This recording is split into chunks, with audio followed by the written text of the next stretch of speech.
وطن عزیز حالیہ بارشوں کے باعث آنے والے تباہ کن سیلاب کی لپیٹ میں ہے۔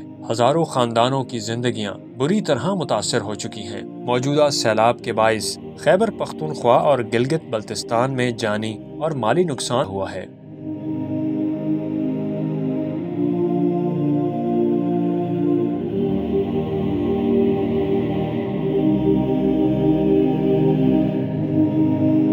مصیبت کی اس گھڑی میں عبقری خدمت خلق فاؤنڈیشن کی ٹیم نے بروقت ریلیف آپریشن کرتے ہوئے سیلاب متاثرین کو دشوار گزار علاقوں میں امدادی سامان پہنچایا۔ اس سلسلے میں 27 اگست بروز بدھ گلگت بلتستان کے ضلع غزر کے مختلف مقامات راوشن، ہائم اور ہاکس گوپس میں عبقری راشن باکس، آٹا اور دیگر امدادی سامان تقسیم کیا گیا، لیکن ابھی بھی ہزاروں خاندان ہماری مدد کے منتظر ہیں۔ آپ کی تھوڑی سی مدد ایک خاندان کی زندگی کو آسان اور خوشحال بنا سکتی ہے۔ آئیے خدمت کے اس سفر میں عبقری خدمت خلق فاؤنڈیشن کا ساتھ دیں۔